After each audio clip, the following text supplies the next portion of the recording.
Target, Kohl's, the North Face, Budweiser, and Disney. The information I'm about to share with you today is going to be a little bit hard to digest. First of all, I want to share with you, my name is Coach JV, and what I do is I work to make the complex simple. I'm the microeconomic guy, but I'm here to tell you that every single time it all ends up in the same reservoir. So what I'm about to share with you may trigger some of you, but I ask that you do this. I ask that for a moment in time, you put on an unbiased lens. And I want to start out by saying this. I own multiple companies. One of my largest companies is a 3T Warrior Academy. We have 27 team members and we fully support diversity. What I'm about to share with you is I'm going to show you, if you hang on long enough, the rabbit trail that goes back to the same reservoir every single time. And if you don't understand this, not understand this, you will be in the same repetitive cycle over and over and over again. You need to read the book, The Changing World Order. We are truly experiencing the next level of one of the biggest change we're going to see in our financial history, our social geopolitical, and the way that we live as human beings. So I'm going to show you a completely different perspective. Now I want to share with you guys, I don't support anyone grooming my kids. I don't support anybody shoving ideals down my kids' throats. So let me give you an example of what I mean by this. We have a very supportive, diverse work environment. I'm a follower of Christ. My CFO is a follower of Buddha. But we don't shove it in people's face all day. He doesn't shove it in people's face all day. We're a supportive, inclusive environment. We have people who are from the LGBT community, but they're not shoving it in people's face every single day. We don't treat them different because they're from that community. We have people who are Catholic, Church of Latter-day Saints. We've had people that are Jehovah's Witness, but we don't push our ideals on each other. We coexist as human beings on the same earth and plane, and we focus on our special skills and talents.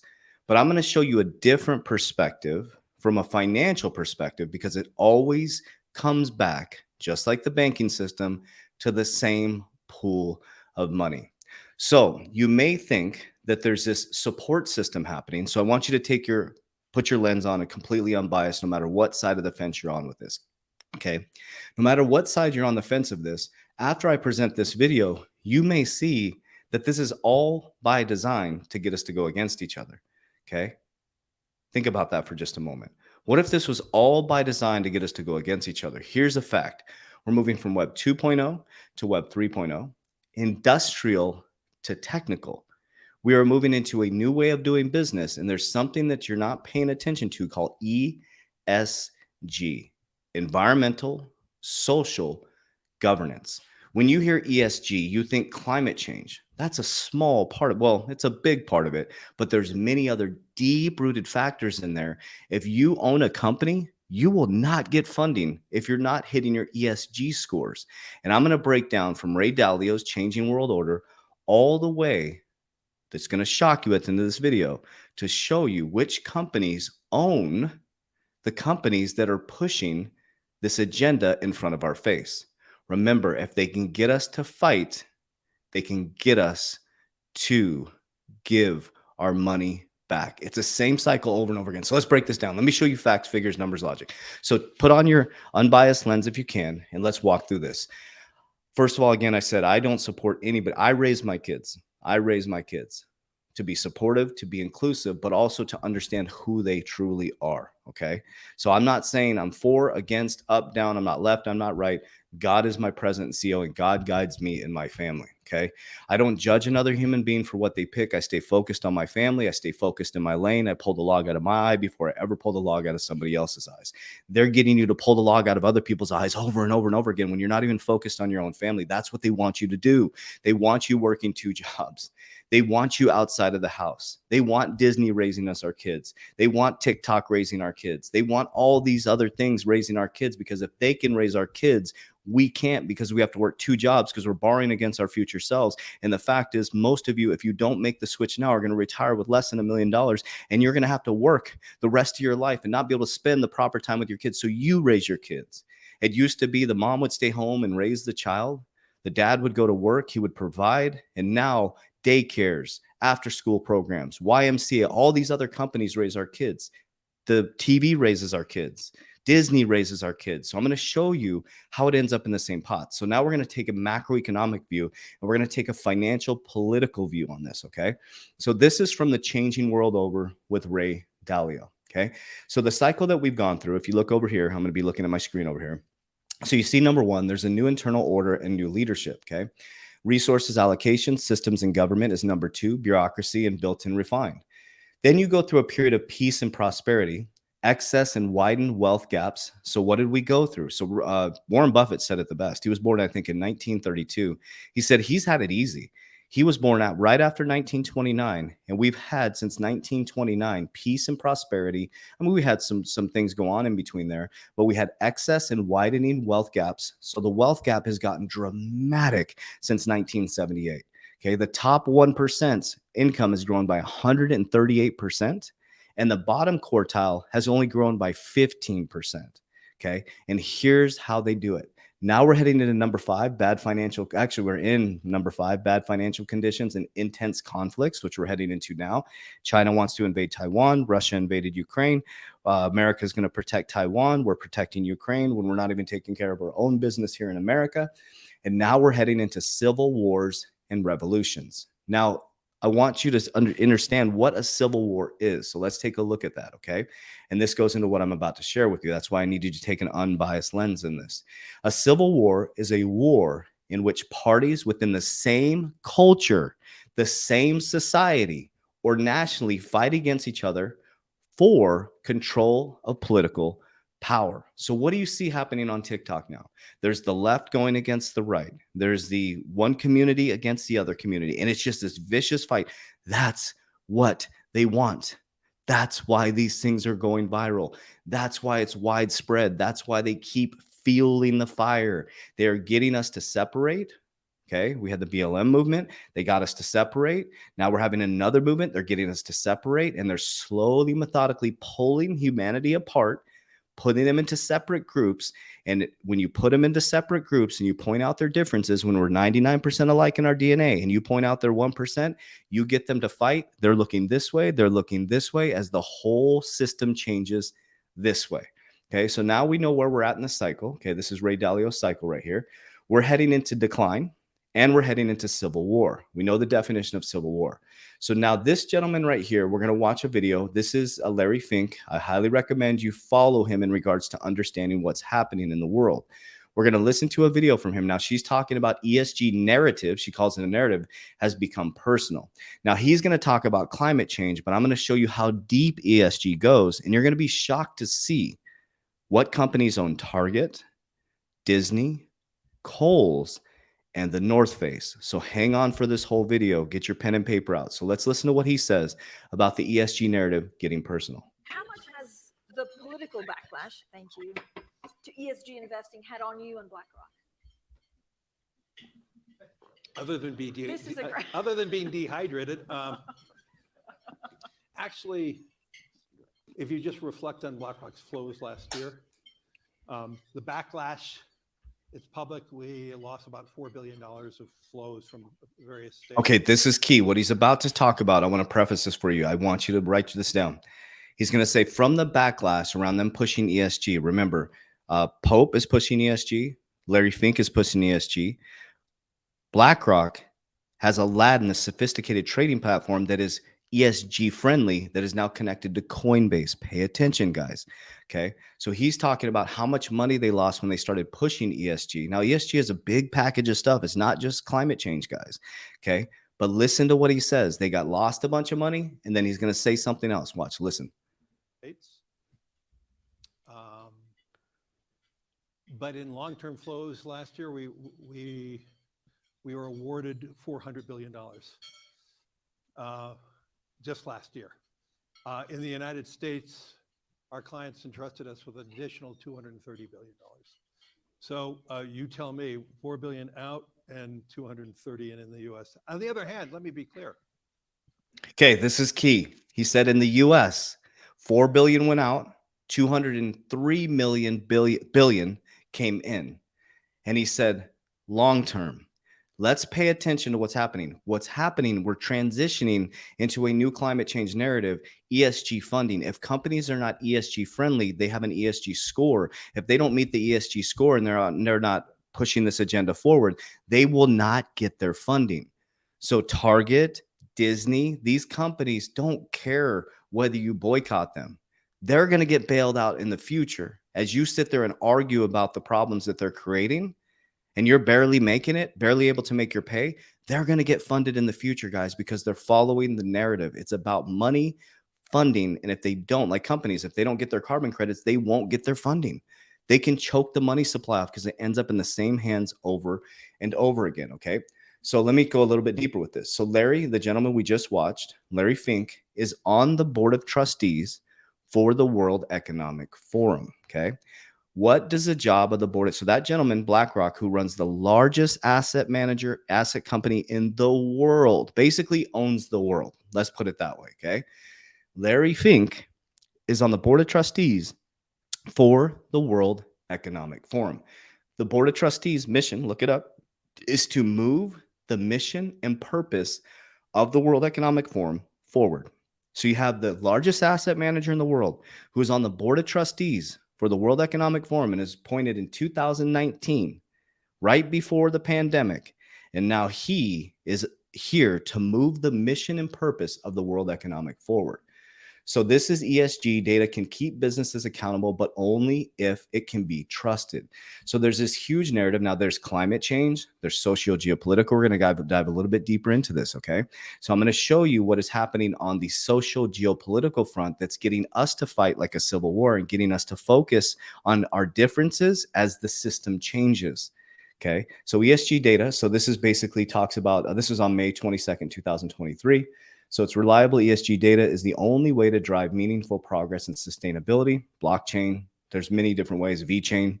A regulator's industry enables governments and should take proactive lead in encouraging businesses to adopt good reporting practices. So they want all of them to have the same reporting practices so they can hold them accountable to moving into this narrative. ESG data will be vital in painting a picture on how and where industries are succeeding or failing in the battle to reach net zero. It's not just a battle to reach net zero, guys. That's one of it. This is one of the things I need you to pay attention to. Now, again, this is not against the LGBTQ community. This is not I want you guys to pay attention to what's happening too. There's a few people on TikTok that are understanding what I'm saying here. You guys are under attack as well. Your community's under attack as well. Okay. Imagine going into the store and it had, I love Jesus. And it had in the front of the store, it's like, I love Jesus. I'm siloing people who love Jesus and pointing them out and putting them on a pedestal. That's not a good thing, guys. It's not a good thing. Okay.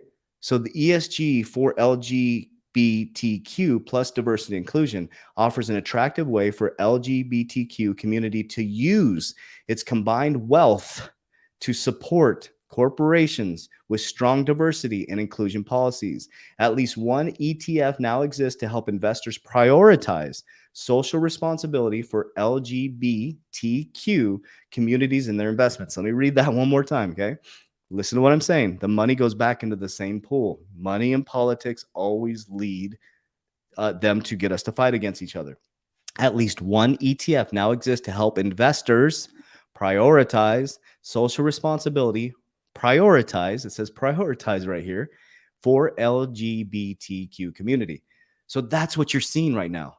It's about money. It's not about your feelings, LGBTQ community. It's not about your feelings, Christians. It's not about you. It's about them getting funding, and they're using you to get funding. Are you hearing what I'm saying here? Okay, so this is interesting. It says why business leaders must resist the anti-ESG movement. Now, ESG is a big, broad paintbrush. Social, geopolitical, you have your climate change, you have all the carbon credits, all that stuff. So it says US-based leaders are increasingly being exposed to the culture wars with the company's decision around issues like DEI, LGBTQ rights, abortion, and even ESG investing being attacked by the right-leaning politicians and pundits. Instead of retreating to the sidelines, the article argues that the leaders can't avoid these topics, and they have a business and moral obligation to address them head-on with courage.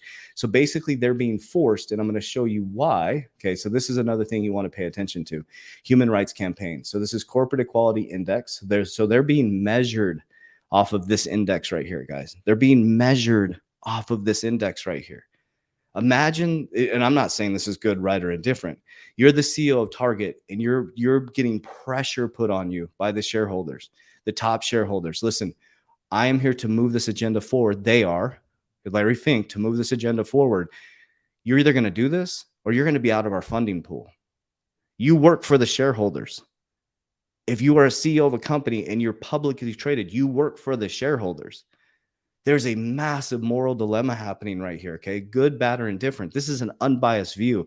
It always comes back to money and politics, okay? So pay attention to this narrative right here, okay? So if we take a look right here, this is on the World Economic Forum. It's Partnerships for Global LGBTI Equality. It's everywhere, guys. It's really putting, it's not truly a good thing, guys, in my opinion. It's like putting one sector on a pedestal and making us fight against each other. This has always existed. It's not something that's new, right? It's being put on a pedestal to get us to fight against each other, to get us to separate deeper. We weren't talking about this type of stuff until it was put in front of our face. But unfortunately, it's not because they want to support. It's because they want the funding. Okay, let's dive into this. So now I shared all this stuff, and it may sound biased, but I'm showing you. Now let me show you a little bit deeper what I'm talking about. Do you know who owns Target? Okay, Target Corporation, who's getting blasted right now. Vanguard, BlackRock, in the top 4 investors. Look at that. Vanguard, BlackRock. You got Capital Research, SSGA funding. You're going to see that in a lot of them. So BlackRock and Vanguard are in the top 4 shareholders for Target. Let's go to the next company. We know Kohl's is now pushing this agenda and getting put on blast. Let's make sure you can see this. Kohl's, okay? BlackRock, Vanguard, top 2. Next company, Disney. Okay, we see what's going on in Florida. Vanguard, BlackRock, pay attention. This is for you, LGBT community, and for everybody else who's fighting against the community. Guys, are you seeing what I'm seeing here? Okay, let's go over here. This is we'll move over here. We got VF Corp. Do you guys know who that is? The North Face. They're getting put on blast right now. The North Face is owned by Vanguard and BlackRock, in the top 5 investors, the largest investors. Okay, and then I'll throw another one out here, which is Anheuser-Busch. Ironically, BlackRock isn't in the top, but you have Fidelity Management, Morgan Stanley. Okay, are you seeing the flows here, guys? Are you seeing it? The pool ends up back in the same spot over and over and over again. Okay, we're heading into civil war. That's when Americans start going against Americans. We are the land of the free, the home of the brave. It's freedom of speech. They're getting you to start fighting about the things you've been able to freely express. Think about that for just a moment. Digest this. They're now getting you to fight about the things that you're clearly and freely able to express. Like I've shared with you guys on my videos, I don't care if you wear a dress and you're a male and you're in the White House. That's all they talk about is diversity. Do your job. I don't care if you wear a dress. I unconditionally love people without expectations. I have plenty of stuff going on in my own life. I'm pulling the log out of my eye. Okay. If you wear a dress in the White House and you're a male, do your job. Okay. But you don't need to push the agenda onto my children. Let me raise my children. Let me create moral compasses for my children's principles and ethics. If you think that's right for your children, then you do that. We don't need companies telling us what to do, but I want you to see deeper from a CEO perspective of what's happening. It's not about support of the communities, guys. It's not. It's about the fact that they're not going to get funding to keep their companies going if they don't push that agenda. I hope this message reaches you well, and I hope you see that we are more alike than we are apart, guys. 99% of our DNA is the same. There's only 1% that separates us. So how do they take the 1% and get us to battle against each other? I want you to think about that for just a moment. How do they take the 1%, the only 1% difference, and get us to battle against each other? It all comes back to the same pool. You put your money into a bank, they take your money and lend it out 3 different ways, and they lend your money out 9 different times, and they make money off your money 3 different ways. It's time to become your own banker. It's time to take the lens off and create your own lens. It's time to rise up into principles, ethics, morals, and integrity and raise your family. It's time to create financial freedom so you're not bound by time and staying at work 19 hours a day and allowing someone else to raise your kids and define their principles and integrity. I love every single human being unconditionally. This is not against anybody. This is trying to bring people together. I'm not out there marching and protesting and going against anybody. I'm getting my shit together. So from my heart to yours, for every single community out there, I want to tell you I love you. I truly do. I have no judgment on any other human being. I have plenty of things in my life that I'm taking care of. So I love you unconditionally. I hope this message reaches you well. I think you can see that this is all ending up back in the same pot. And I hope to see you inside of our Warrior Academy. So after this message down below, you can also sign up for our free meet and greet July 15th. It's almost full. We almost filled this thing up in like 1 week. It's a completely free meet and greet, but you do have to register an RSVP. We have a capacity limit, right? It's intimate. I'm going to be doing a free hour speech, and then we're going to be mingling. We're going to be having a great time together for 4 hours at our facility in Mesa, Arizona. You can also sign up for private coaching down below where one of my team members reach out, or you can jump in the Warrior Academy to try us out and see if we're the real deal. Love you guys. Everything in the description of this video down below. Warriors, let's get your shit together. Let's go. System is designed to keep you trapped. 2017, I walked out of a high-paid vice president job because I was absolutely miserable. Working 16 to 19 hours a day because that's what the system taught me to do. And what I discovered through countless hours of meditation, research, reading books, understanding how the millionaires and billionaires operate, the system is designed to keep you trapped. Today, I own multiple companies. I travel all over the world. I'm financially free, and that's exactly why I created this community of like-minded warriors coming together called the 3T Warrior Academy. Now, I don't say this to brag. I'm sharing this with you to show you what's possible for you. Whether you're just starting out or you're looking to take your life to another level, we believe the Warrior Academy has something for everybody. Processes that take you step by step through discipline, consistent activities, and that's exactly what you're going to get. Our 120-day challenge, all you have to do is open up the app and take it day by day. We're going to take you through the discipline, consistent activities to take your life to the next level. Within 1 week, you're going to feel a difference. Within a month, people are going to notice a change in you. That's how powerful this 120-day challenge is. So if you're truly ready to break free from the old paradigm into a new paradigm of discipline, consistency, great relationship with your family, financial freedom, and learning the pillars of wealth that will change your life and generational wealth to come, I'm going to invite you to do our program for 7 days for free. The 120-day challenge has changed over 5,000 warriors' lives worldwide, and we hope to be yours next.